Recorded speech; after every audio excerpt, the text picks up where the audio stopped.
The average American now carries 23 extra pounds. Heart disease and stroke will claim the lives of 460,000 American women. 69 grams of fat. You could actually save 12 grams of the fat and half the calories if you simply ate an entire stick of butter. We're talking about diabetes and hypertension and bone diseases, osteoporosis. Prostate cancer is now the most common cancer in American men. Doctors say we really need to eat less red and processed meat. On arteriosclerosis and cancer and autoimmune disease. We have unprecedented amount of type 2 diabetes in our children, and we're starting to see hypertension in our children in grammar school. In case you're wondering, 2,120 calories. Clearly, the Western diet is taking a toll. This should serve as a wake-up call. We have a growing problem, and the ones who are growing are us. Food. It's central to our lives and traditions. Every special occasion seems to involve food and feasting. But could some of these same foods, including several that we think are good for our health, also be causing many of our most serious health problems? Indeed, we're facing a massive health crisis. No less than 40% of Americans today are obese, and about half of us are taking some form of prescription drug. The best-known statin drug, Lipitor, is the most prescribed drug ever in the world. Almost 1 in 5 American 4-year-olds are now considered to be obese. Though Mexican-American and African-American children are still more likely to be overweight. This could be the first generation of children in the United States that lives less than its parents. We spend $2.2 trillion a year on health care, over 5 times more than the defense budget. In fact, we pay more per person for health care than any industrialized country in the world. Yet we're sicker than ever. You see, there's no money in healthy people, and there's no money in dead people. The money is in the middle. People who are alive, sort of, but with one or more chronic conditions. Obesity, diabetes, heart disease, high blood pressure are all diet-related health issues that cost this country more than $120 billion each year. Every minute, a person in the U.S. is killed by heart disease. 1,500 people a day die from cancer. Combined, these two diseases kill over 1 million Americans every year. Cases of diabetes are skyrocketing, particularly among our younger population. Diabetes. Life-threatening diabetes. 1 out of 3 people born in the U.S. today will develop this crippling condition during their lifetime. Millions of others suffer from a host of degenerative diseases. Millions more of us are so stimulated by sugar, coffee, and energy drinks that we've masked our chronic fatigue. But could there be a single solution to all of these problems? A solution so comprehensive, yet so straightforward, that it's mind-boggling that more of us haven't taken it seriously?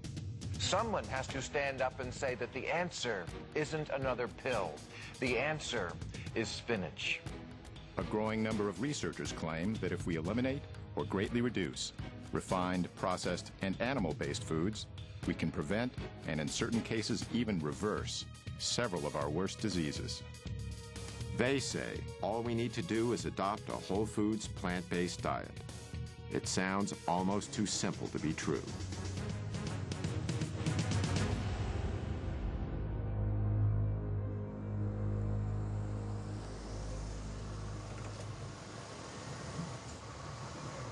You might not expect someone like me to explore the connection between diet and disease.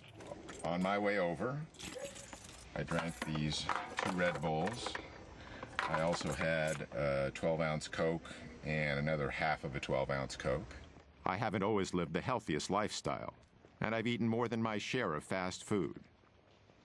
But as part of my effort to learn more about the link between food and health, I visited 2 physicians in Los Angeles, Dr. Matt Lederman and Dr. Alona Pulday. Hi. How you doing? Lee, nice to meet you. Nice to meet you, too. Is Dr. Pulday? Dr. Pulday, pleasure to meet you, too. Both are MDs. Dr. Lederman was trained in internal medicine and Dr. Pulday in family practice. They incorporate a whole plant foods nutrition plan into the treatment of their patients. So let's get started on that, and then we'll do some talking. 142.82. I found out a lot more than I expected. Like a lot of Americans, I thought my health was pretty good. I had no major diseases that I knew of. But I hadn't had a thorough checkup in a while, so I decided to get one. When Dr. Letterman gave me the results, it was a real wake-up call. I got to say, I'm kind of shocked. I'm really worried about my blood work numbers.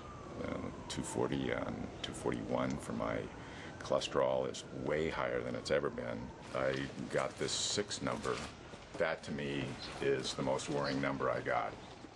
The 6 number was the result of something called a CRP test, which measures the inflammation in my heart and blood vessels. This put me in the high-risk category for a heart attack. So I committed to a 12-week nutrition program under Dr. Letterman's supervision. The plan was to treat my health problems by eating a whole foods, plant-based diet.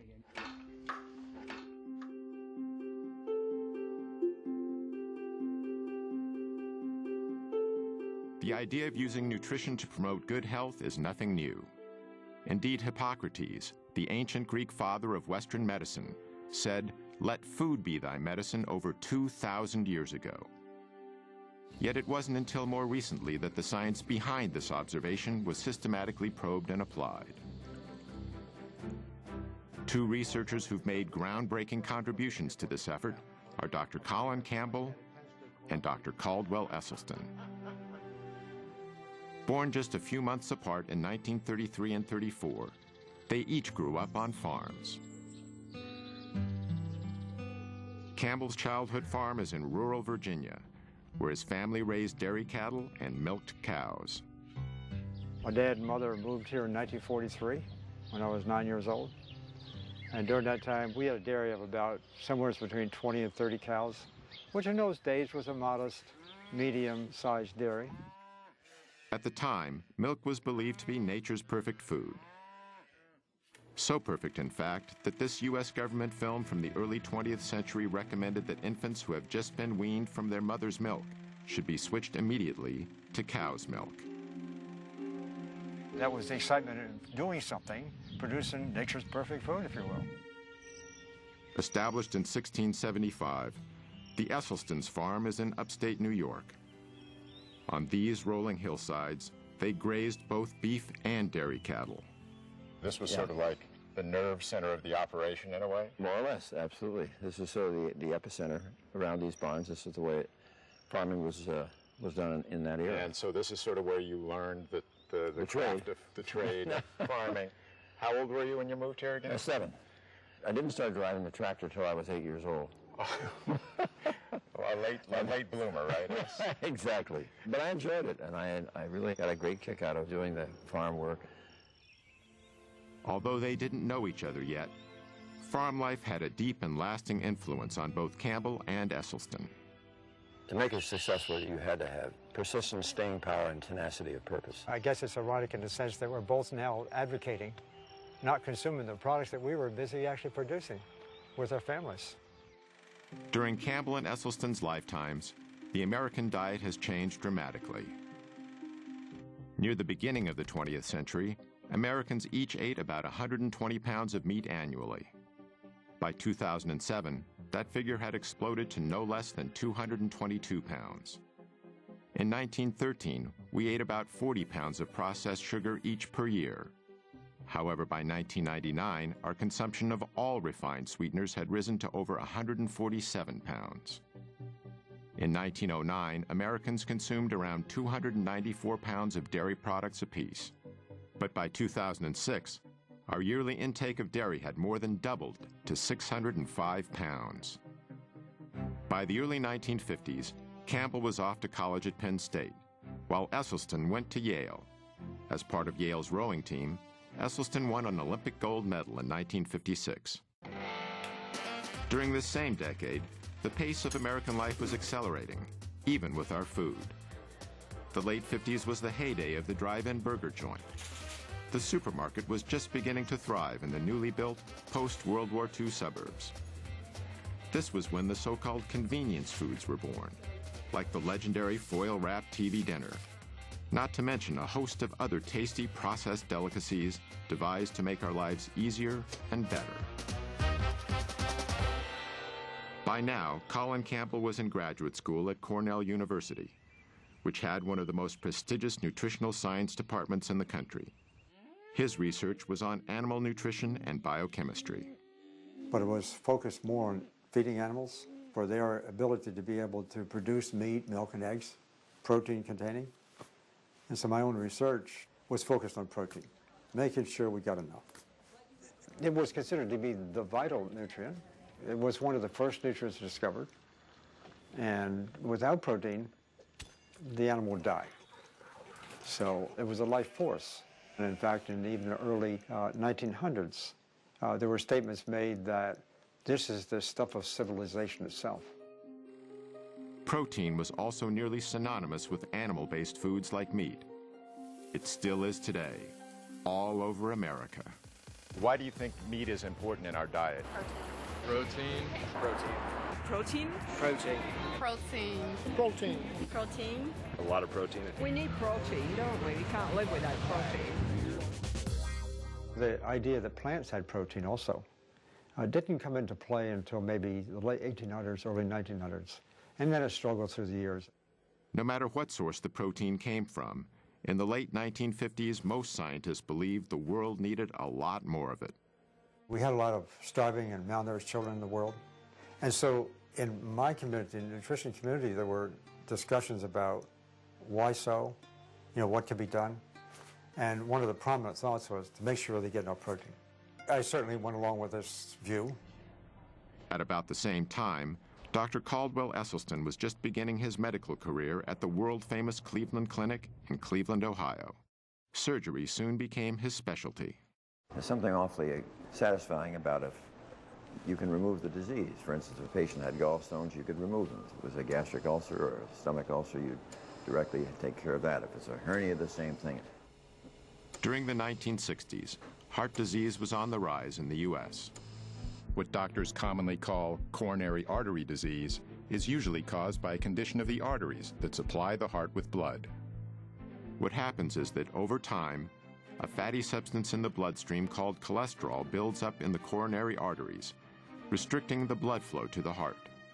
This can ultimately cause several problems, from severe chest pain called angina to heart attacks. Cholesterol is a natural substance produced by all animals, including humans, and it's an essential component of our cells' walls.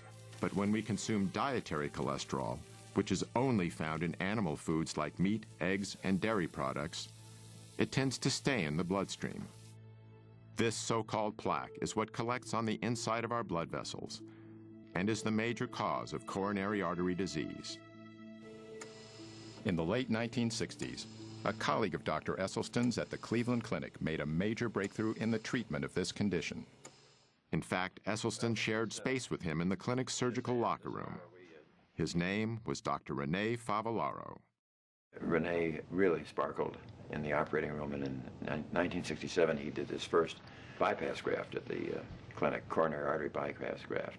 This revolutionary new procedure was accomplished by removing a vein from the patient's leg, then stitching it on the heart's blocked coronary artery to allow the blood to flow around or bypass the blockage. Today, over 500,000 Americans go under the knife annually for heart bypass surgery, costing around $100,000 apiece. These operations alone constitute a staggering total of nearly $50 billion.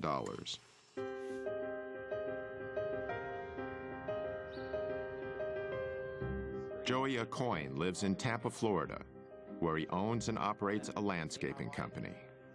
I tell everybody, the joke with everybody with me is, I don't eat to live, I live to eat. And my whole life, I ate whatever I wanted.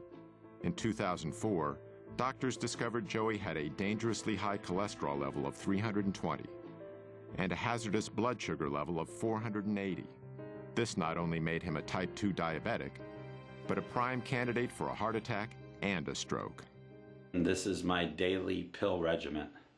I got 2 pills I take for my diabetes, then I got 1 for cholesterol, 1 for high blood pressure, and then I take Byetta, which is an injectable medicine, every morning before breakfast and every night before dinner. And that's what I've been doing for almost 4 years now. and I know it makes me tired, and I just don't feel normal. I only sleep 4 hours a night or so. I just hate taking them.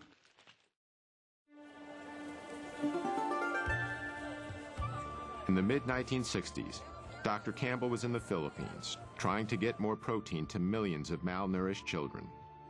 To keep costs down, he and his colleagues decided not to use animal-based protein. The program was beginning to show success. But then Dr. Campbell stumbled onto a piece of information that was extremely important. It centered on the more affluent families in the Philippines, who were eating relatively high amounts of animal-based foods. But at the same time, they were the ones most likely to have the children who were susceptible to getting liver cancer. This was very unusual, since liver cancers are mainly found in adults. But just the mere fact that they occurred in children said, you know, there's something here. This is pretty significant. Shortly afterward, Dr. Campbell came across a scientific paper published in a little-known Indian medical journal. It detailed work that had been done on a population of experimental rats that were first exposed to a carcinogen called aflatoxin, then fed a diet of casein, the main protein found in milk. They were testing the effect of protein on the development of liver cancer. They used two different levels of protein. They used 20% of total calories, and then they used a much lower level, 5%. 20% turned on cancer, 5% turned it off. This Indian paper, together with what Dr. Campbell had learned about increased liver cancers in children eating animal-based foods, combined to create a decisive moment in his work and his life. Because we learned that animal protein was really good in turning on cancer. During the same time, the way Americans ate was changing, again. The number of fast food franchises was exploding as more and more overscheduled Americans began using them as a convenient way to feed themselves and their families. While the fast food revolution was sweeping the nation, the rate of cancer deaths in America was continuing to rise. As a result, in 1971, President Richard Nixon initiated a program that was dubbed the War on Cancer. We are here today for the purpose of signing the Cancer Act of 1971. And I hope that in the years ahead, that we may look back on this day and this action as being the most significant action taken during this administration. On the front lines of this new war was Caldwell Esselstyn. By 1978, he was chairman of the Breast Cancer Task Force at the Cleveland Clinic. Yet he soon began to doubt the medical procedures he was using. No matter how many of these operations I was doing for women for breast cancer, I wasn't doing one single thing for the next unsuspecting victim. So Dr. Esselstyn started investigating the global statistics on breast cancer. One of the facts he discovered was that the incidence of breast cancer in Kenya was far lower than it was in the United States. In fact, in 1978, the chances of a woman getting breast cancer in Kenya were 82 times lower than in the U.S.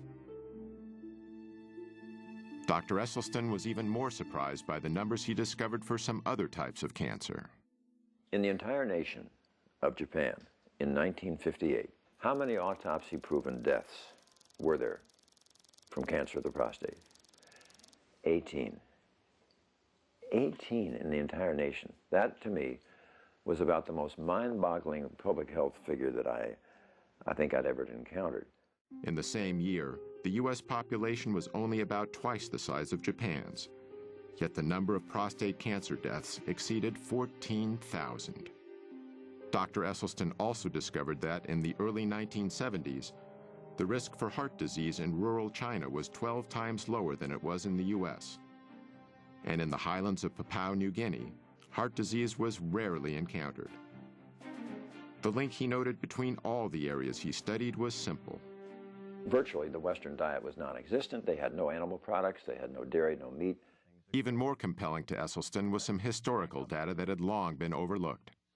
In World War II, the Germans occupied Norway. Among the first things they did was confiscate all the livestock and farm animals to provide supplies for their own troops. So the Norwegians were forced to eat mainly plant-based foods. Now we look at the deaths in Norway, just antecedent to this period, from heart attack and stroke. 19 27. 1930, 35. Look at right up here, right at the very top, 1939. Bingo! In come the Germans. Immediately, 1940, wow, 41, 42, 43, 44, 45. Have we ever seen a population have their cardiovascular disease plummet like this from statins, from bypass surgery, or from stents? No. But look what immediately happened. With the cessation of hostilities in 1945, back comes the meat, back comes the dairy, back comes the strokes and heart attacks. I mean, it's such an absolute powerful lesson. But we didn't get it.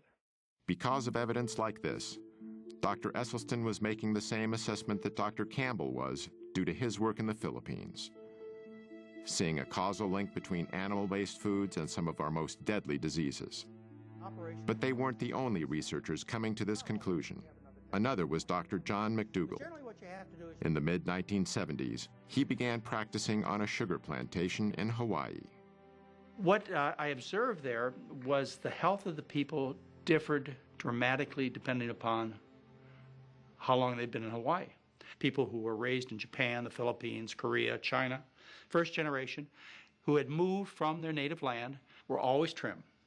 Never had heart disease, prostate cancer, colon cancer, breast cancer, rheumatoid arthritis, multiple sclerosis. Never overweight. They were in their 80s and 90s and fully functional. Their kids got a little fatter, a little sicker. Their grandkids and the next generation were just as fat and sick as anybody I'd ever seen. And what came through clearly was the diet was the difference. The first generation had learned a diet of rice and vegetables in their native land. But the kids, they started to give up the rice and replace it with the animal foods, the dairy products, the meats. And the results were obvious. They got fat and sick. So I knew at that point what caused most diseases. At the time, however, Campbell and Esselstyn knew virtually nothing about this other information. Even so, they ultimately reached a revolutionary conclusion: that many of our most crippling conditions could be greatly reduced, if not completely eradicated, simply by eating what they call a whole foods, plant-based diet. This means consuming foods that come mainly from whole, minimally refined plants, such as fruits, vegetables, grains, and legumes. It also means avoiding animal-based foods, such as meat, dairy, and eggs, as well as processed foods like bleached flour, refined sugars, and oil. Campbell and Esselstyn's research in this field would change their lives forever.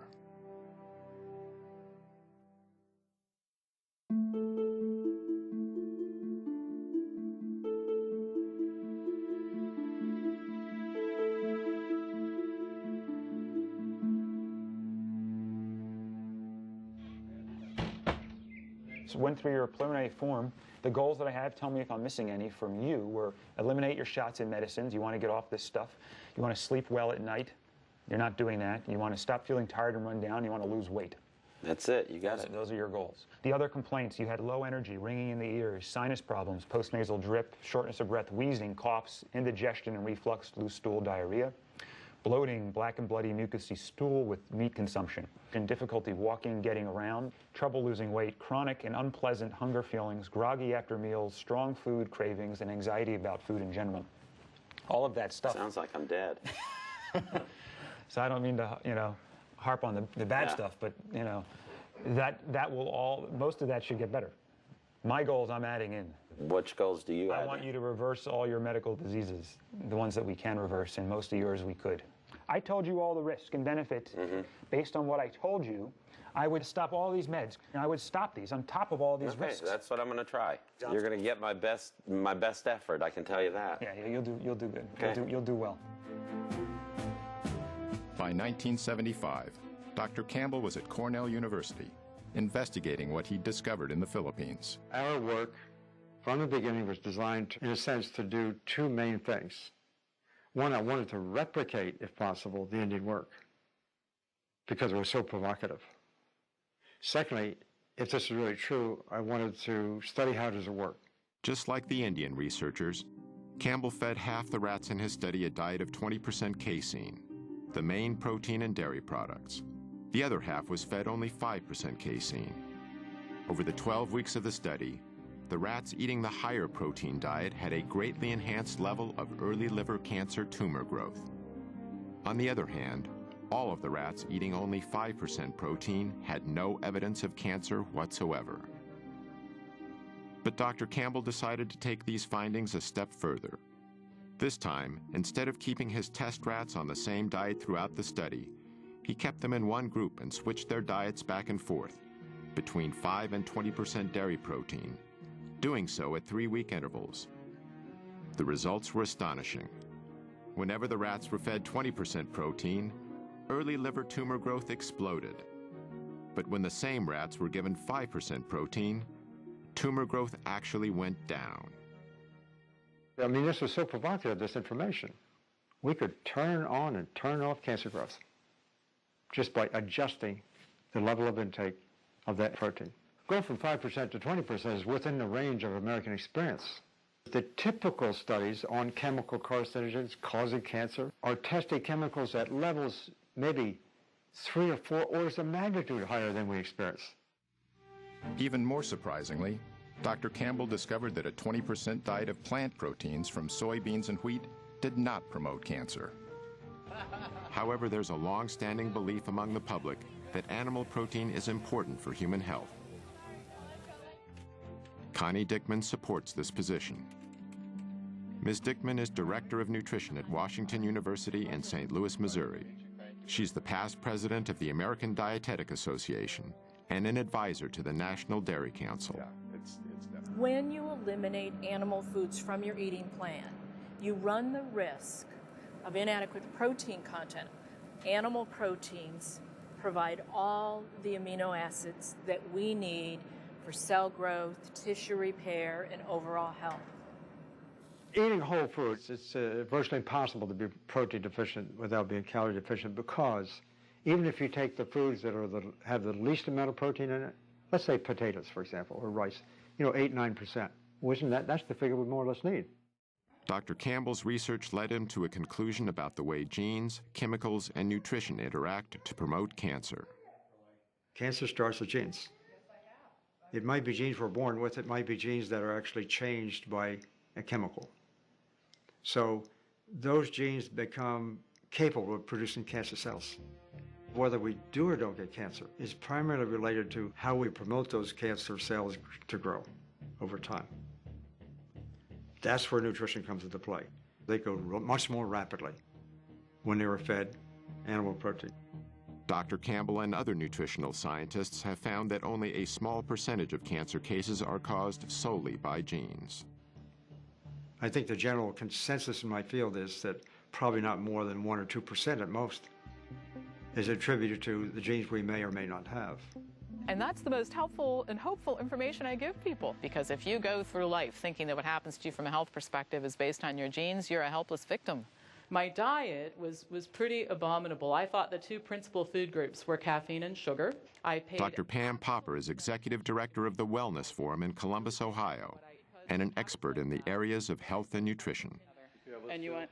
The women in my family are all overweight. I'm not. I don't eat and live like they do, so I've changed my health destiny by not engaging in the same habits. Over the next several years, Dr. Campbell initiated more extensive lab studies using various animal and plant nutrients. The results were consistent. Nutrients from animal foods promoted cancer growth, while nutrients from plant foods decreased cancer growth.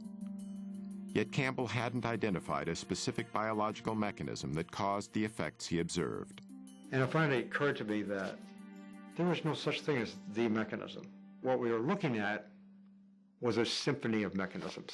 We think that nutrition is attributed to individual nutrients, and that's the way it gets marketed, and that's the way the companies tell us, so forth. When in fact, nutrition, all of it working together to create this symphony, the hundreds of thousands of different kinds of chemicals in food, all kind of working together nicely. I mean, the complexity is total. That's a holistic concept. And I had to say to myself, that's a very exciting idea. Dr. Campbell realized that his discoveries in the laboratory were significant but limited. How are these findings relevant in people? How do different types of foods affect cancer and other diseases? Campbell needed a large-scale population study. He would soon find a perfect opportunity.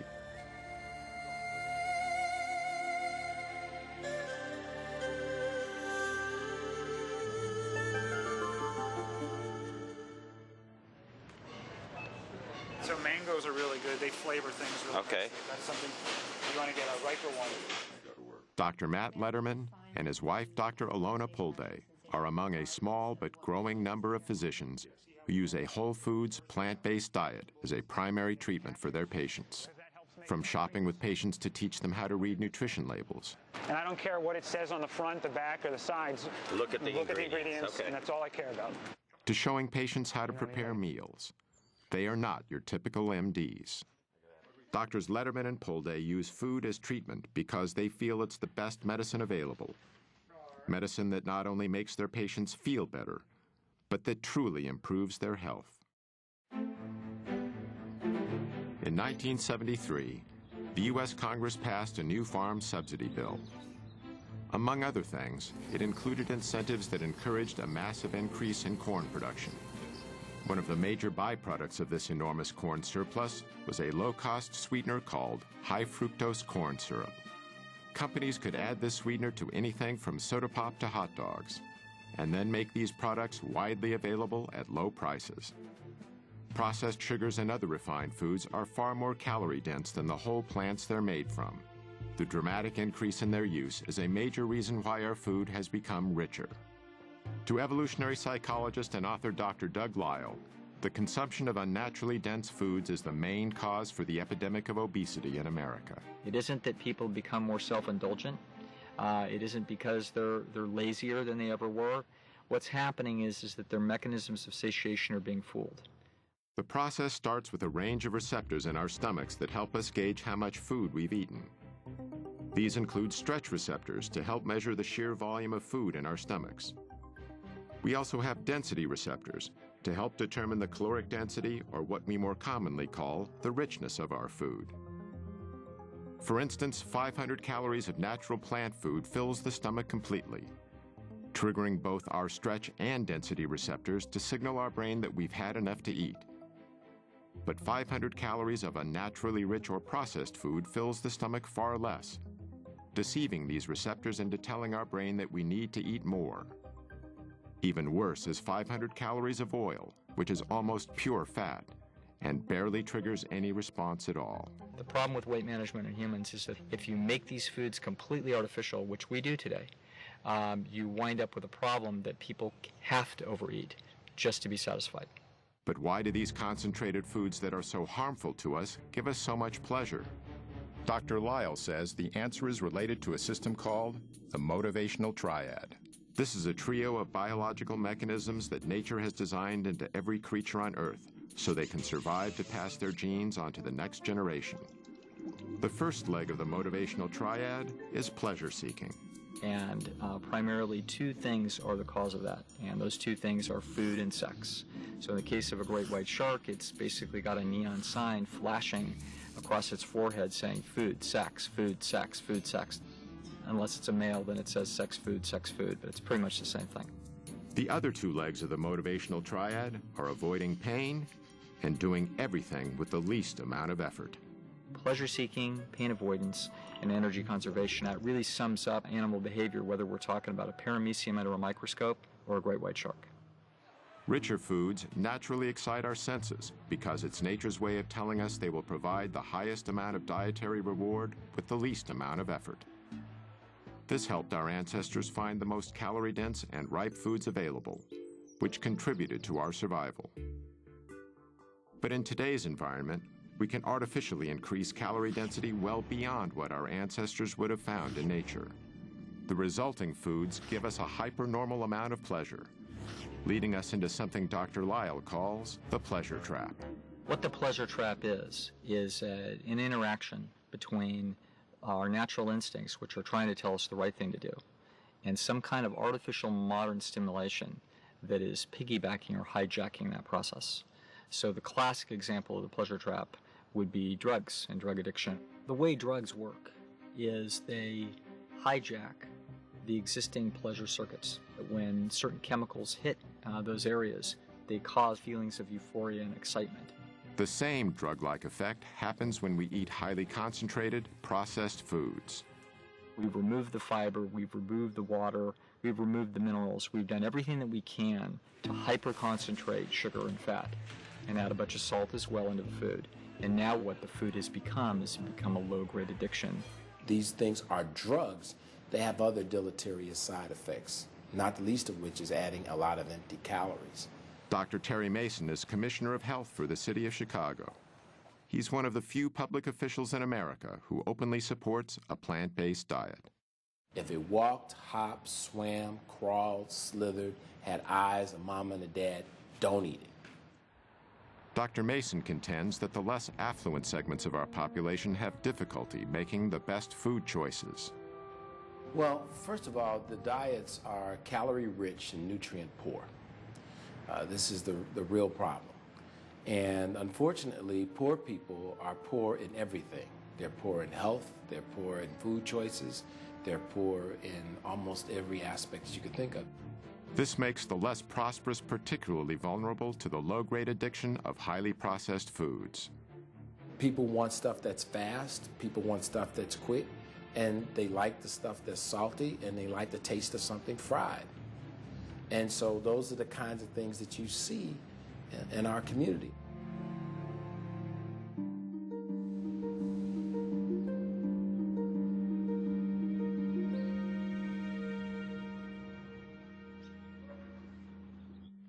Sandera Nation lives in a quiet suburb in Cleveland, Ohio, with her 5 children. In October 2008, she was stricken by a strange illness. I want to say something, but it's not coming out. I'm getting really shaky and sweats, and then I'm cold and I'm sick and I'm fatigued and my stomach hurts and everything, so I went to the doctor. And that's when they diagnosed me with hypertension and diabetes. Like Joya Coyne, Sandera was treated with expensive prescription drugs. I was in denial for a while. I heard what they said, but I was in denial, like, I still ate things I shouldn't have. I didn't really get the education that I needed to know. So I really depended on that pill to save me. Then Sandera met with Dr. Esselstyn, who recommended that she treat her illnesses with a whole foods, plant-based diet. Let's come on in and we'll get to work. I was a little nervous, but he made it real easy for me. I was real interested in what he had to say and what he was going to teach me in the new journey that I would be taking with him.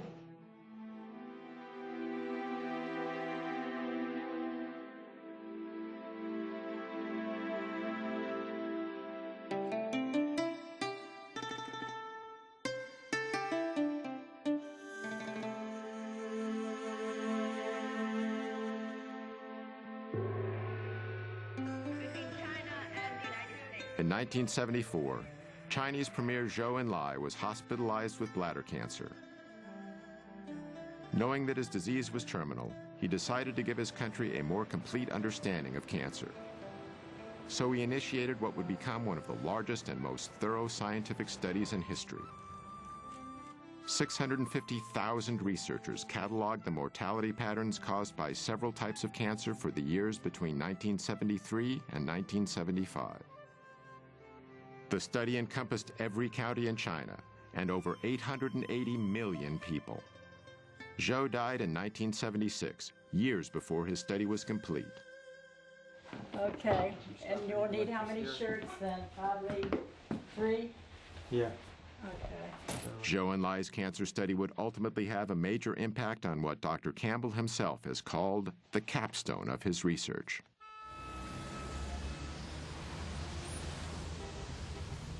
Early 1980. And you were there for 2 or 3 months. Dr. Junshi Chen is now senior research professor with the Chinese Center for Disease Control and Prevention. He first met Dr. Campbell at Cornell in 1980, when he was a member of the Chinese Institute of Food and Nutrition Science. The Cold War was just beginning to thaw, and Dr. Chen was among the first senior scientists from China to visit the United States. By then, Dr. Campbell had become one of the most distinguished nutritional biochemists in the world. When they discovered this book, a significant collaboration was born.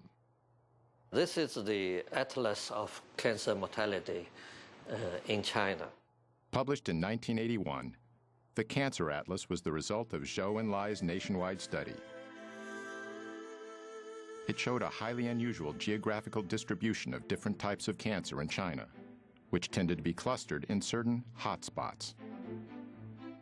The same was true with cancer after cancer, and the counties with the highest levels were often far greater than the counties with the lowest levels.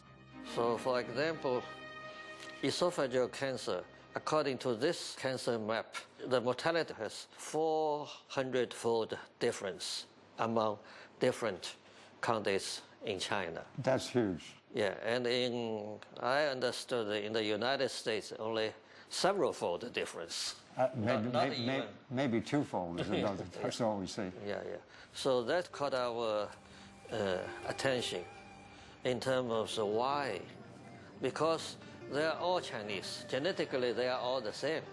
And why they have so much difference in single cancer mortality. So we believe it has to be related to the environment, the big environment.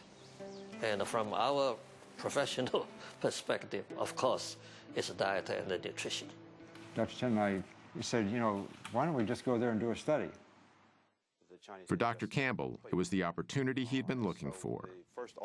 Among other things, he could examine how his observations about liver cancer in Filipino children and the findings from his lab studies applied to a large human population.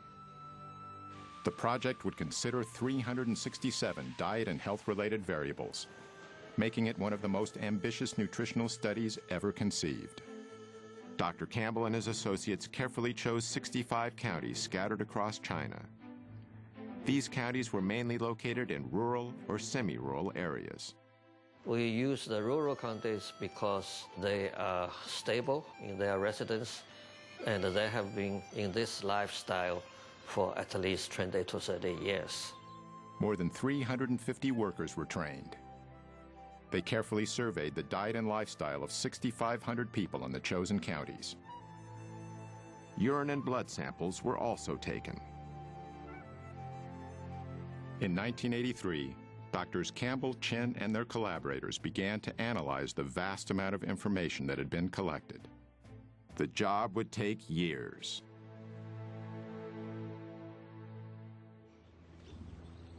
After 8 weeks eating plant-based foods, Joya Coyne was still off all his medications.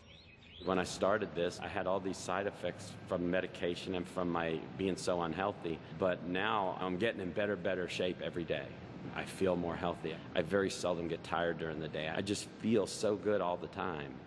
This is a scale that I weigh myself on, and it started about 8 weeks ago, way up here around 218, 220, and now it's bouncing between 180 and 185. None of my belts fit. This one here, I actually had to have 2 new holes punched in because I like the belt so much. Nothing fits. I got to go shopping. It's just everything, all my clothes. A good problem to have. It's been fun for him because I think he's learned, in addition to the fact that he's seeing such great results, that he loves it. I don't think he'll go back to this old ways. He feels too good, and he likes, even if he started to go off a little bit, he feels too good, his energy's too good, he looks younger. And the fact that he would have to go back on all the meds, if he did, I think that that's a huge motivation for him to maintain the lifestyle.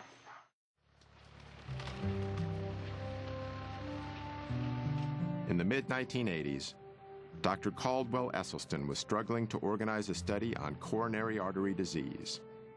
His plan was to put a group of patients on a diet of low-fat plant-based foods, along with small quantities of low-fat dairy products and minimal amounts of cholesterol-reducing drugs. And slowly, over the next 18 months, I got the 24 patients that I had asked for. But the ones they sent me were a little bit sicker than I had thought. These were patients who had failed their first or second bypass operation. They had failed their first or second angioplasty. And there were 5 who were told by their expert cardiologist they would not live out the year. One of the most gravely ill patients was a 59-year-old speech and communications teacher, Evelyn Oswick. Ate all the chocolate candy I could eat, ate every donut I could put my hands on. Oh, I just love things like that. A lot of gravy, And then I have had 2 heart attacks before I met Dr. Esselstyn. When I had the second heart attack, the doctor said that I should prepare for death, really, is what he said. And I looked at him and I said, do you really mean that what you want me to do is buy a rocking chair and just sit there and rock away and wait? And he just looked at me and he said, yes, that's just exactly what I'm saying. Anthony Yen was born and raised in China. And we were eating typical Chinese cultural diet. Very small piece of meat, but they slice it, and so it was for flavor rather than American style. When you eat a large, great, big piece of meat, which you could easily feed the whole family in China. And we eat a lot of vegetable in China, and we have soup. But once I came to the United States, you find beginning to experience fast food, hamburgers and cheeseburgers, pizza, and I noticed my weight began to gain. When Mr. Yin was 56 years old, he suddenly experienced severe chest pains. At that time, I had an open heart surgery. I have 5 bypass, 5. But it was very interesting. About a week later, I felt my chest tighten up again. So myself and my wife went to see Dr. Esselstyn. I saw every one of these patients myself every 2 weeks for the first 5 years. And at that visit, we would get a full cholesterol lipid profile. We would get blood pressure, weight, and I would go over every morsel they ate. By using simple foods as the main treatment for his patients, Dr. Esselstyn was bucking a high-tech, high-cost system that was deeply entrenched in both big medicine and big government. Behind my back, I got to be known as Dr. Sprouts. But I guess I've always liked a challenge. We preheat the oven, got the water going, we just add some seasonings, and then we add the onions and the spinach. I've never been a morning person my whole life, and but previous to this experience, it had probably been worse than ever, and that entailed needing to get up in the morning and caffeinate myself with Cokes and Red Bulls and stuff like that before I could even think or start to work. We didn't make the rice noodles, but you just boil them real quick and then throw this on top. Right. He's actually eating more often, but he's eating the right foods, and he lost weight. So he certainly feels much better that way, and you can tell it in his face, in his neck, in his belly. He's lost a lot of weight there. He also has better energy. He's waking up earlier now. That's great, because we have then some morning time together. I don't have to carry anything. You're the doctor. 1990. Following nearly a decade of intense effort, Dr. Campbell and his colleagues finally published their China study. It identified no less than 94,000 correlations between diet and disease. Those are big numbers for any study. And in the end of the day, when we did all these correlations in this book here, and we looked at the number of them that were statistically significant, it was between about 8,000 to 9,000.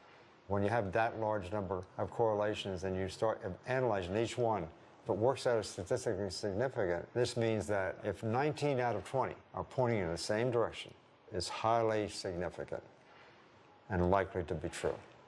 Hundreds of detailed tables and charts were included in the study. Each one presented the raw data that was collected. Then, this information was cross-referenced in multiple ways to demonstrate its reliability and to show how it linked with the 367 variables the study examined.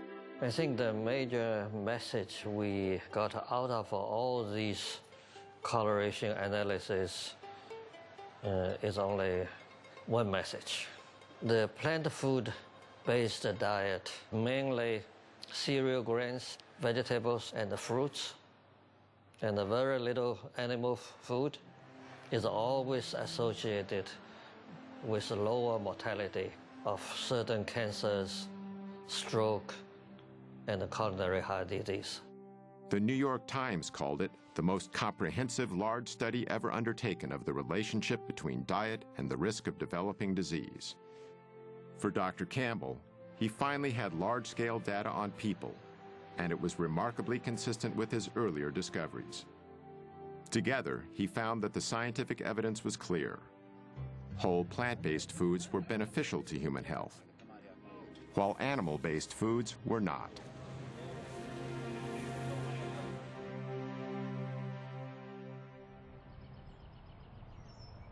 Sandera Nation's journey to better health wasn't easy at first.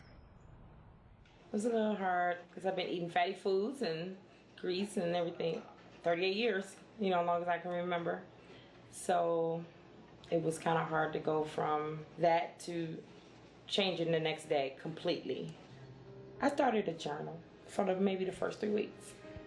Write down my feelings and emotions, what I felt like, so that other people could know it's okay to feel that way.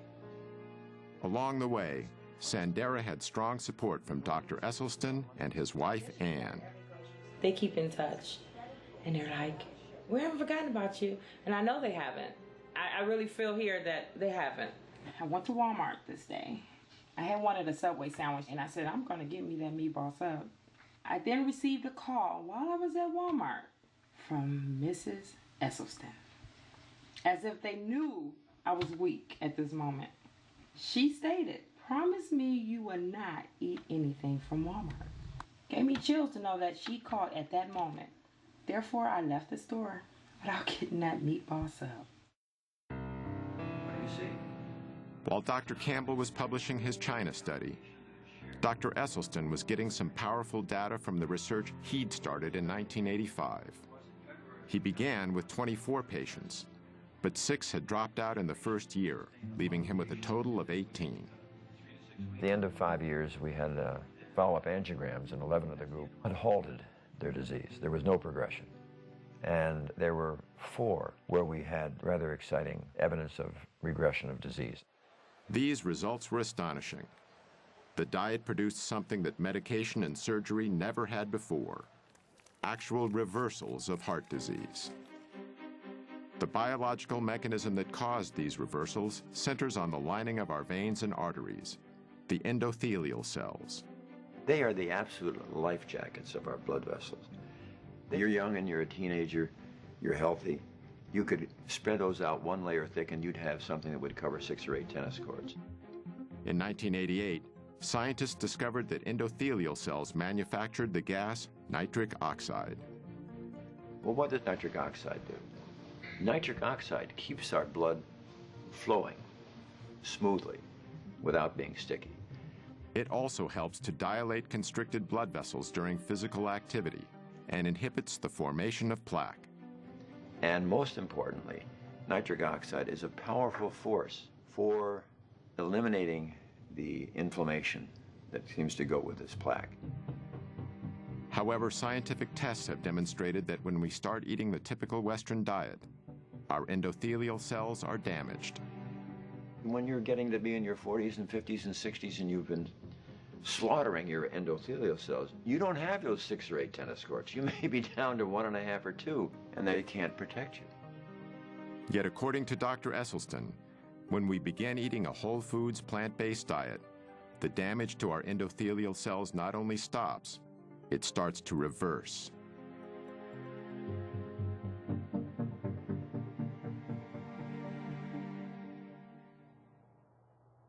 About 5 years into his study, Esselstyn made a small but significant change in his patient's menu. It started in 1990, when he read the glowing review of Dr. Campbell's China study in the New York Times. Dr. Esselstyn saw that and invited me to come to a conference he was organizing in Arizona. These 2 revolutionaries, who up until then had been on similar but separate paths, finally met face to face. On the one hand, I'm coming from the scientific route, getting some ideas. He's coming from the clinical route and doing some dramatic research. Here's the science, here's the clinical evidence. Put together, it's amazing.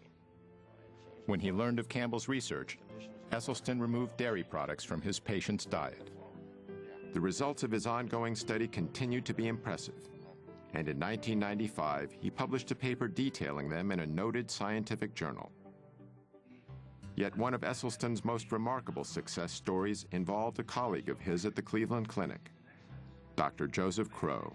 Actually, I was active, healthy, very busy, mid-40s, absolutely no risk factors at all for any heart problem. But Dr. Crow, even with what was considered to be a healthy cholesterol level, was actually ravaged by heart disease. This angiogram, taken after his first nearly fatal heart attack in 1996, shows how badly damaged one of his coronary arteries was. This angiogram was done after less than 3 years of entirely dietary treatment.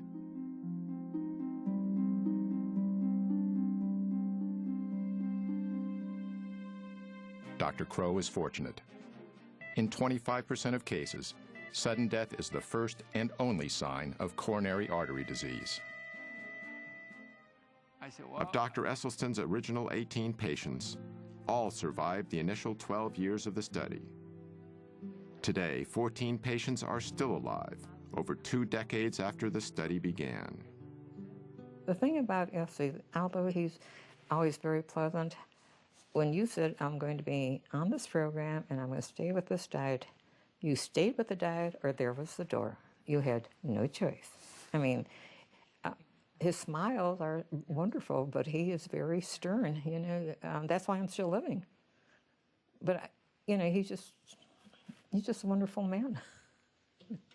And I look at the pictures. Some of my pictures years ago, 20 years ago, actually looks older than today. The only thing is I lost more hair, you know. Anthony and the other male patients also noted another change. When you're young, when you're a teenager, you see a female and so on, it gets kind of excited. And the first reaction physically, you know, it gets attention, you know. Raise the flag, I call it. This happened to us. All the other Dr. Esselstyn's, I call them all the guinea pigs. The flag still rises. Talking to your doctor about ED may be the last thing you want to do, but it's definitely a conversation worth having. I'm a practicing urologist and have been so for the last 25 years. And erectile dysfunction is actually the first clinical indicator of generalized cardiovascular disease. It's the canary in the coal mine.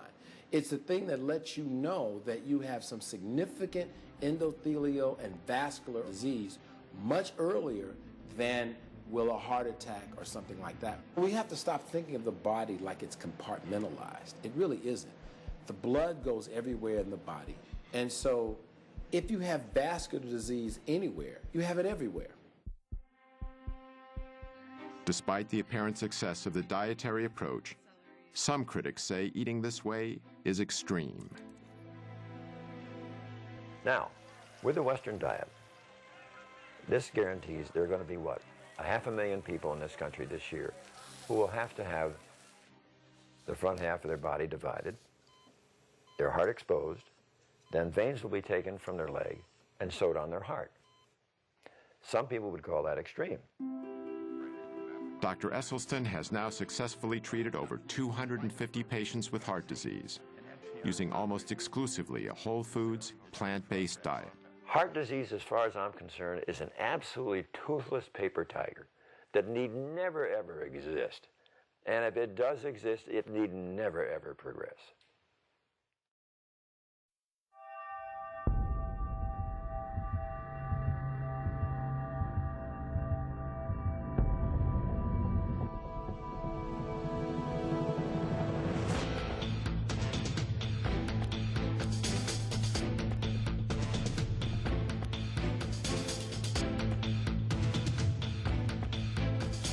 Las Vegas, Nevada. At the Extreme Couture Gym, we found an extraordinary plant-based athlete, Ultimate Fighter champion Mac Danzig. In the mixed martial arts world, strength, toughness, and endurance are of paramount importance, and Mac has them all. I had cut dairy out of my diet when I was about 18 years old. because I had a ear, nose, and throat allergy to dairy, and I was getting a lot of ear infections and things like that. So when I cut that out, really the only thing that was separating me from having a vegan diet was chicken and fish. So I was just eating that for years, and I was eating it because I thought that I needed to, because everyone tells you, you know, if you're an athlete, you need, you know, at least chicken and fish in your diet for protein. You know, something that's just one of the myths that's been perpetuated for a while. All it took was me cutting the chicken and fish out, and I did it cold turkey. I think a lot of people, stereotypically speaking, think someone that's a vegan is like some skinny hippie type of person. And, you know, I'm not necessarily trying to break the stereotype. I tried the diet for my own personal reasons, and it worked for me. I feel like I have more energy now that I don't eat the meat products, and I also feel like I recover better in between my workouts.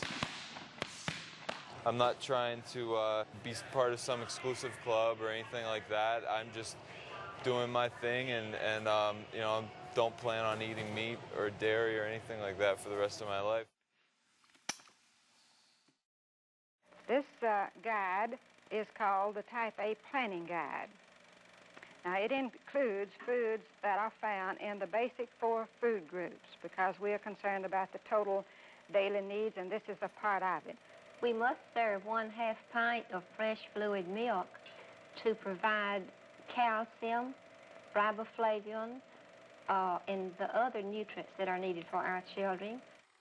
For decades, the dairy industry and U.S. government have been saying that milk is good for our bones.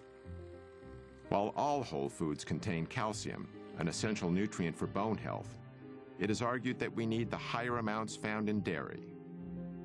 Children and aging women in particular have been singled out to drink more and more and more milk.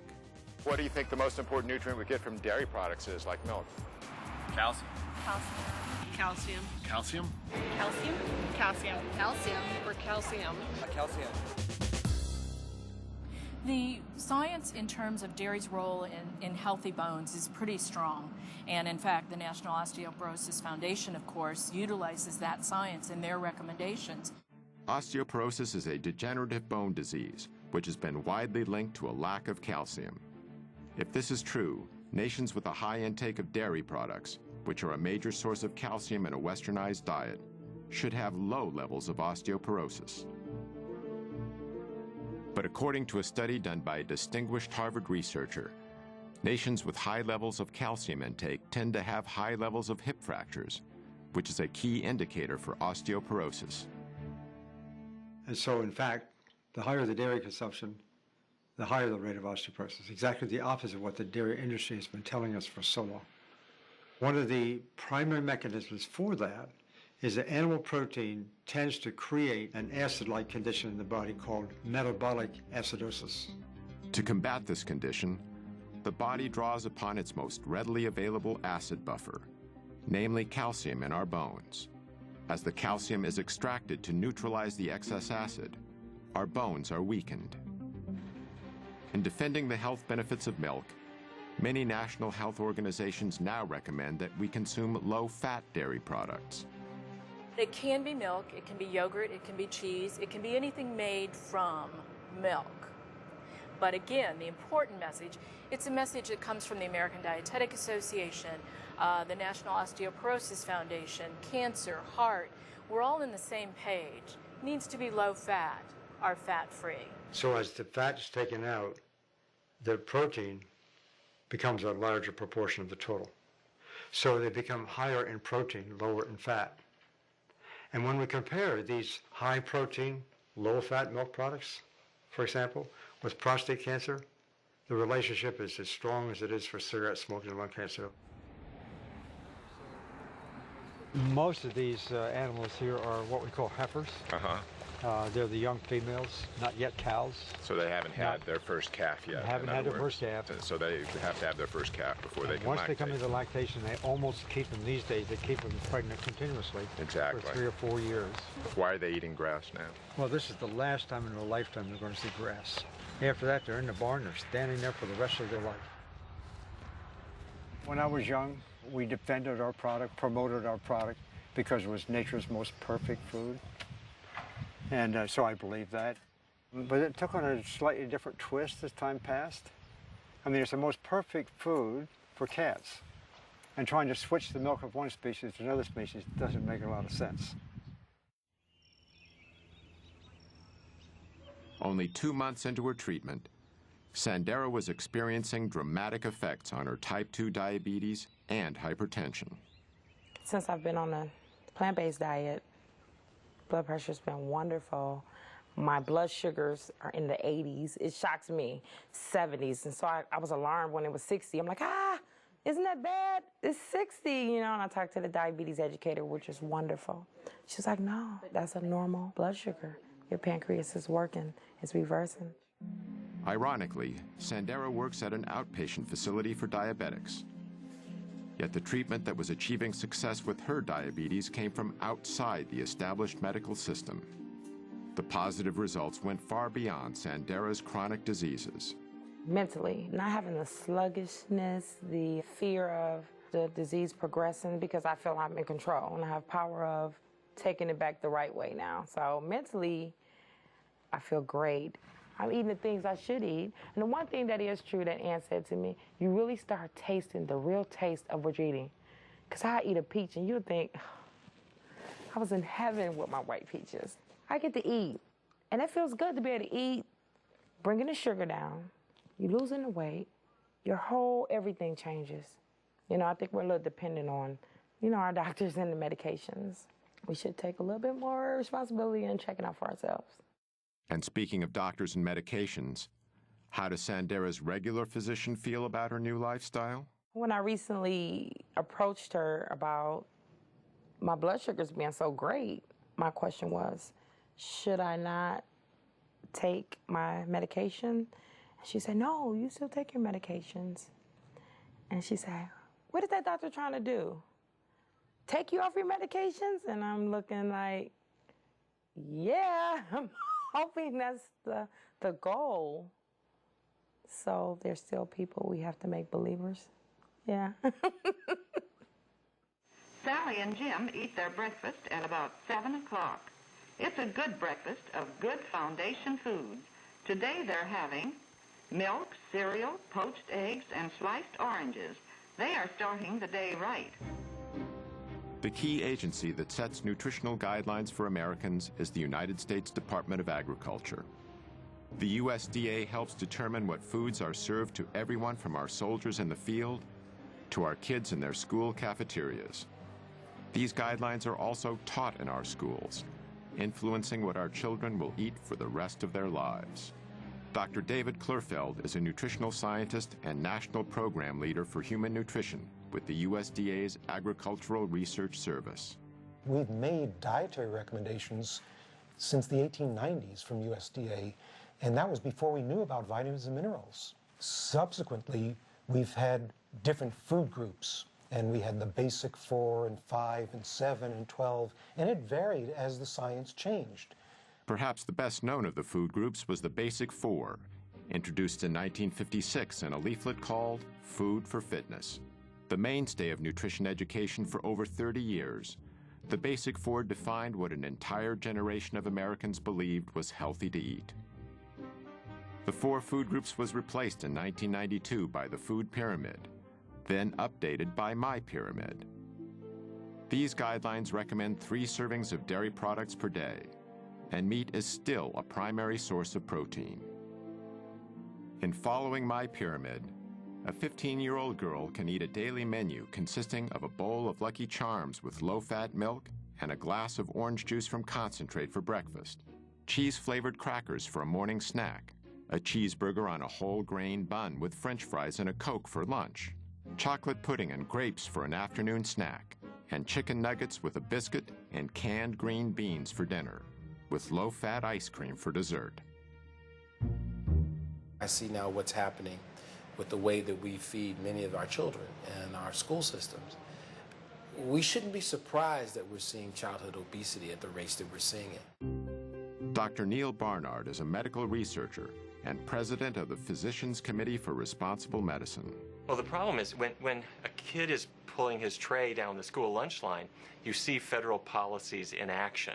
There are burgers topped with cheese, the milk is heavily subsidized, but the vegetables and fruits, a little bit harder to find. And this is because the government contracts are going to particularly the meat producers and other producers as well. It has nothing to do with the health of the children. It has all to do with the financial health of the big agribusiness entities. What we have with the USDA is it's really a farmers advocacy organization, and okay, let's have one. But that same group cannot advocate for farmers, help subsidize their operations, manage commodity foods, subsidize the price of growing things, and then turn around and say, okay, we're going to tell people what to eat. They're going to tell people what to eat based on their constituents, which are the farmers, not the American public. In 1998, Barnard's Group sued the USDA. Every 5 years, the government reformulates the dietary guidelines for Americans. That's the blueprint of what Americans are supposed to eat to be healthy.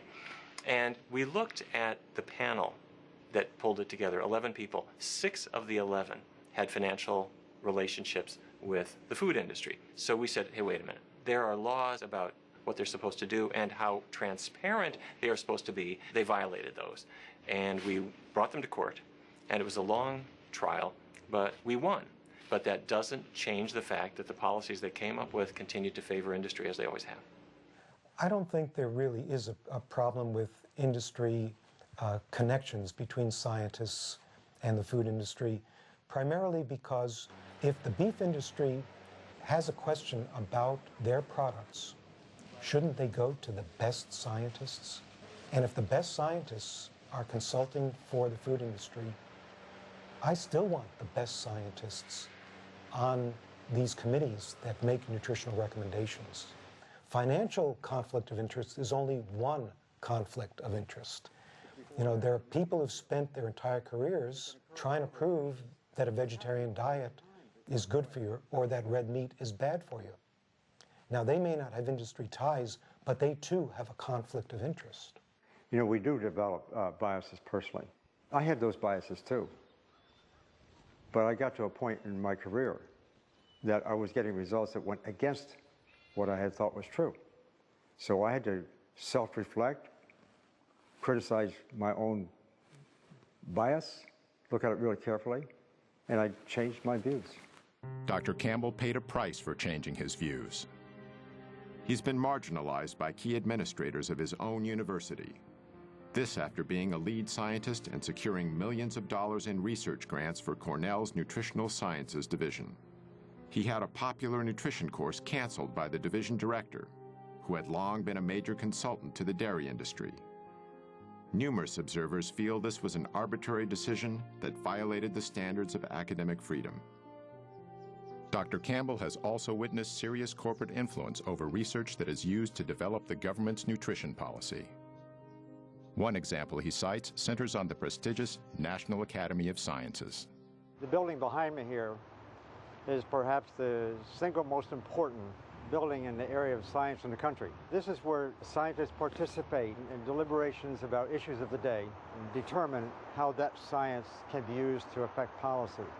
In the early days when I was involved, those panels were mostly funded by public money. But on the other hand, in more recent years, I have seen more and more corporate money coming in to support these activities, and more people being allowed on the committees, especially the chairs of the committee. And of course, they can pick the kind of people they want to pick in order to get a certain kind of conclusion. It's not the way it should be, and I'm sure that if the public were to know how powerful is this influence, they would be surely upset.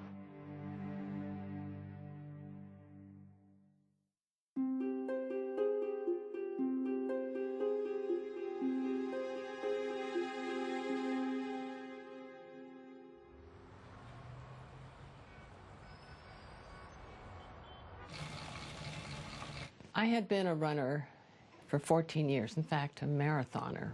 47 years old, at the top of my game. In 1982, Ruth Heydrich's running career came to a sudden stop when she was diagnosed with breast cancer. After a mastectomy, her doctors recommended chemotherapy and radiation to treat the cancer that had by then spread to her lungs and bones. Ruth decided to visit Dr. John McDougall instead. And I said, Ruth, I've spent my residency collecting information on diet and breast cancer. It's all in these files right here. Sit in my office and read through it and see what you think. He said, these are the studies that show what I'm trying to prove is that diet can reverse breast cancer. And she read it, and she comes out and she says, okay, I've changed my diet. She changed her diet. So he showed me how to eat, no added oils, lots of fruits and vegetables, whole grains. Ruth then started training for the Ironman Triathlon in Hawaii, which combines running a marathon with long-distance biking and swimming. I became obsessed. Kept up the running, of course, never stopped, and then added swimming, biking, and for good measure, lifted weights. And people were saying, you're crazy. You're a cancer patient. You should be resting. Doctors told me this. I felt so good. I felt fit. I wanted to maintain that level of fitness. And I felt sure that if I had a healthy body and I was putting the right food into it, that I could beat this cancer. At the Ironman Triathlon, Ruth won a gold medal in her age group. Stuck with the diet, found out my arthritis disappeared, my constipation disappeared, my dandruff disappeared. No sign of depression, which you might expect with a cancer diagnosis. I felt renewed, invigorated, and out to show that diet is so much more important than anybody ever thought. Other women get over breast cancer, colon cancer, prostate cancer. There are people who have had metastatic prostate cancer all over the body who have gone through what we call spontaneous remission. In other words, they've been cured. And it's not the end of the world when you get this diagnosis. Some people get over it. Ruth did. So I'm still racing, still daily training. Now, how many people in their 70s are doing triathlons? Not very many. So that gives hope for all of us as we age, that not only will you stay healthy and beat the degenerative diseases that most people get, but you can start collecting medals.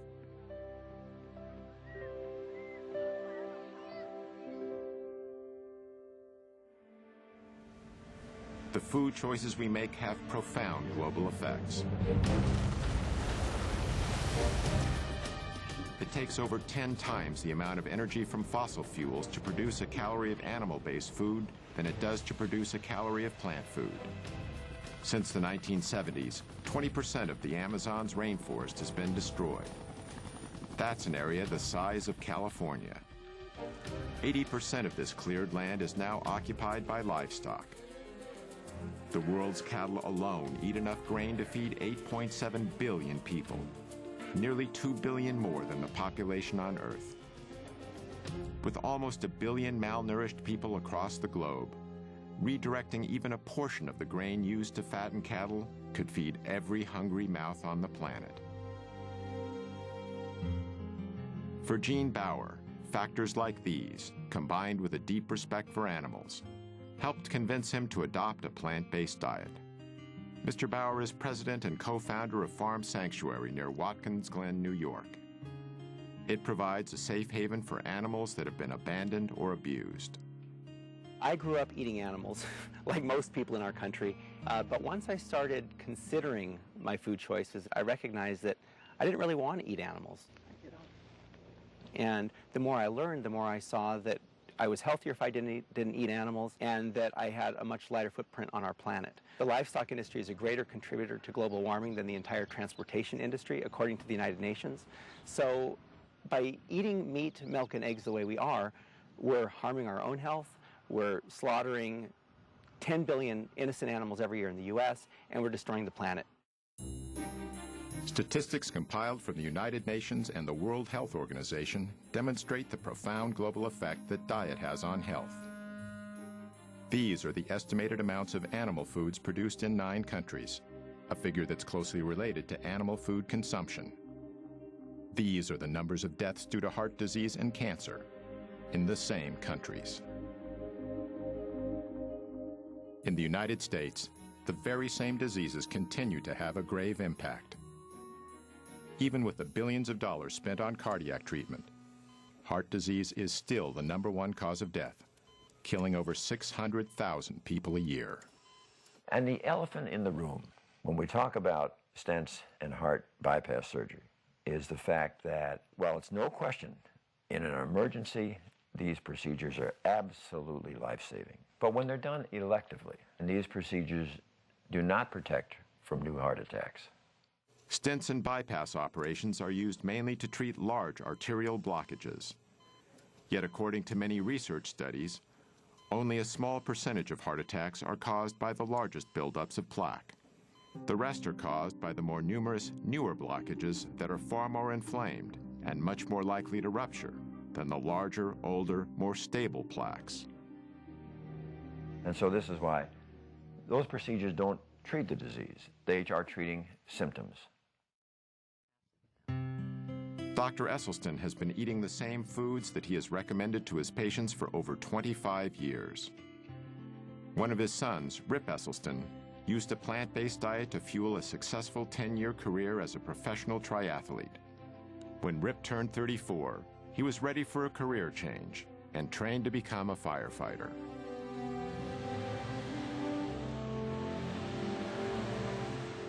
Rip was assigned to Engine Company Number 2 in Austin, Texas.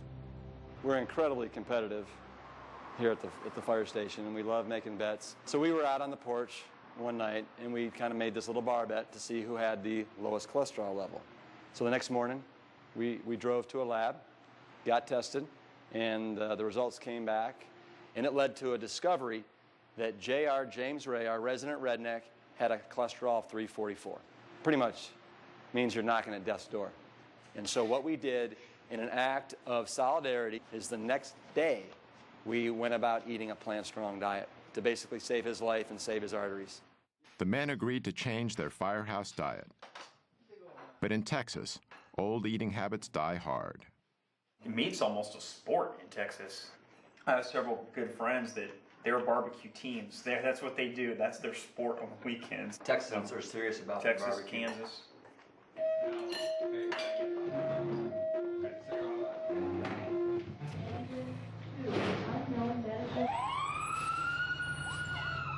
Well, guys associate being manly with eating meat. And if you're a firefighter, it's exponentially so. Last year, for example, there were 133 firefighter fatalities in the United States. 52% were from heart disease. The number one killer of in the line of duty deaths for firefighters is heart disease. After just 3 weeks on his new diet, JR tested his blood cholesterol and it dropped 148 points, a decrease of 43%. His results inspired the others who also saw their cholesterol drop and their energy levels rise. As firemen, they were not only helping themselves, they were in better shape to assist others. One of the things about being a firefighter is you don't have any idea what your next call could be. We may have a high-rise alarm where we have to go up 20 flights of stairs with air packs on, with all of our bunker gear on, with a high-rise pack on our backs. Anybody can go down the pole, but not everybody can go up, especially without their legs. And right there, you're talking about an additional 75 to 100 pounds that you have to carry up 20 flights of stairs. You have to have an amazing aerobic capacity and strength in order to do that. Real men eat plants. Real men eat plants. You know, as firefighters, everybody thinks that we fight fire, and we do. But over 70% of our calls are medical emergencies where we are responding to heart disease, hypertension, type 2 diabetes, rampant obesity. And so we see up close and personal basically the destruction that's being caused by the standard American diet. To me, the answer is just absolutely so simple it's criminal. And it's just people starting to take responsibility for their health and starting to eat more plant-based foods. It's that simple. After 13 weeks on a whole foods plant-based diet, it was time to get my results from Dr. Letterman. When you started, your weight was 231 pounds, Right. now 211 pounds. Okay, that's It's a 20-pound drop there. Wow. Your blood pressure was 142/82 when you started. It's now 112/70. Wow, All right. that's a big drop, That's a nice drop. Oh yeah, that's great. And it'll just keep dropping as you continue to do this. Your pulse was resting at 92 when you started. It's now down to 60. resting. Okay, cool. Your total cholesterol, though, went from 241 down to 154. What? Yeah, that was pretty amazing. 241 down to 154. 154? 154, yeah. It's really, and your LDL, which is your bad cholesterol, I think this is the most impressive, went from 157 down to 80. No way! Yeah, that's amazing, though, to drop almost in half. We did CRP last time, which is sort of the marker of the inflammation in the heart and the blood vessels, and that went from 6.0 down to 2.8. Without using any medications, I significantly reduced my chances of getting a heart attack and many other diseases. Tomorrow marks 20 weeks on the program. I've lost 45 pounds. I've reversed the diabetes. You have to know that everybody is so incredibly proud of what you've done. I don't have to rely on the medication. I have a lot of energy that I didn't have before. My children love it. They're so proud of me, and they tell me all the time. I had a little saying that I've carried around for maybe the last 2 years, and it's win the war. Do not let one lost battle end the war. If you do break down and give in to temptation, do not quit. Just get right back on track. Not tomorrow, but right now. The diabetes is not coming back. I'm not going to let it come back, nor the weight. The message is you're in control of your life. Joey Aucoin had over 24 health problems, including type 2 diabetes. But after 22 weeks eating plant-based foods, his condition had changed dramatically. Hey, how you doing? Back again. And you're getting healthier. Your weight is down 28 pounds. You feel better than you have. 26 out of 27 complaints are gone completely. Your marker of inflammation in the vessels is down to that of a normal person. Your blood sugars are coming down. They continue to come down even on a daily basis, which are going to get better. Your cholesterol is significantly lower than it was when you first started, before you ever started taking any pills. Your blood pressure is normal now compared to how it was before. While on pills, it was still elevated. And you just said you've never felt like this before. You look at how you look in the pictures. You look healthier. So, like I told you before, I explained how the numbers can affect our judgment of what real health is. And it's not just the numbers, it's overall the entire picture. And your picture looks fantastic. I was taking 9 pills a day and 2 shots. So I was spending almost $150 to $200 a month on medication, above my insurance. Just think about that. I've been doing it 5 months. I've saved, $800 to $1,000 already because I haven't taken 1 pill, 1 shot. So think about what that saved me, not just me, the insurance company. The U.S. government will give you figures that 75% of the dollars spent in healthcare are due to chronic illnesses, and these are due to diet and lifestyle. Let's get rid of the problem, which is the sickness, which is caused by the food.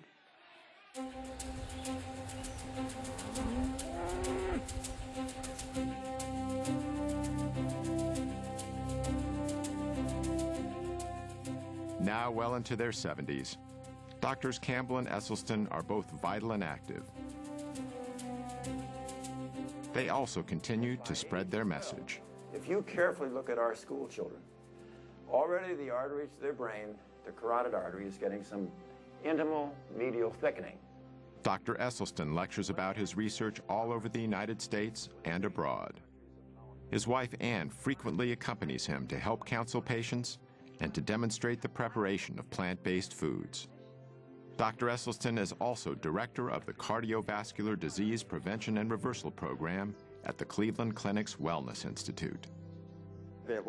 Like Dr. Esselstyn, Dr. Campbell continues to lecture throughout America and beyond. Dr. Campbell, you believe that even if animal-based proteins, meat, dairy, etc., are free from contamination, you don't think people should eat them? No, I don't. I think the closer we get to a plant-based diet, I should say a whole foods plant-based diet, the healthier we're going to be for all of us. In China, where Dr. Campbell did his large study a generation ago, the population has experienced dramatic increases in the amount of meat, dairy, and processed foods the average person consumes. At the same time, the rates of degenerative diseases are skyrocketing. Many Chinese now share some of the same beliefs Americans have about nutrition. 吃肉，我觉得增加蛋白质啊，对人体其实有很多好处。早晨起来喝一杯牛奶，我认为好像还是比较好。Dr. Campbell's message is resonating with growing numbers of concerned people around the world. Oh, thank you, thank you, thank you. Uh-oh.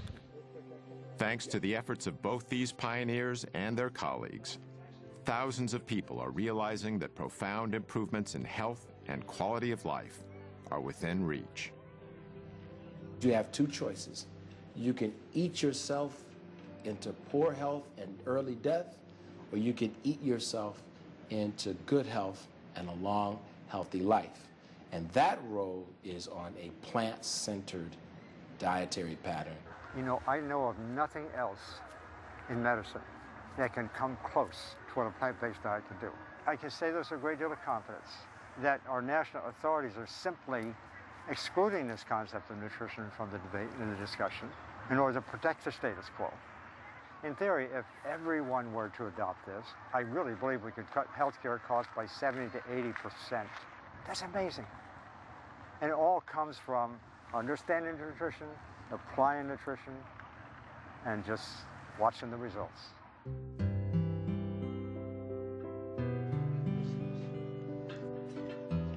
The greatest gift that you could possibly give to yourself and your family, not only those in your generation, but your children and your grandchildren, if you can make them be aware of the incredible power that resides within each of them to avoid life's most poignantly tragic and painful events. You just don't have to have those kinds of events. I believe it with all my heart. If anyone listens to this, and they really should look at their refrigerator and look at their diet and give it a try. You lose weight and you'll be healthier. Nothing could lose if you just take a few weeks and try. You could see how easy it is. I'm not going to say it was difficult. Again, I made up my mind. This is what I'm going to do. I never felt like I wasn't getting what I wanted. So I didn't have ice cream. So I didn't have the donuts. So I ate something else. I can thank them in every way I can think possible, and my doctor, especially Matt, when they just can't understand what it's done to change my life. And it really has, not just mine, my family's, everybody's. It gives me shivers talking about it because it's so serious. It's a life-changing experience. You can be in control. And I stress this because there's so many things going on in my life that I'm not in control of. And that's my message. You can control your outcome of your body. Eat to live and don't live to eat. You better get that. You better get that recipe.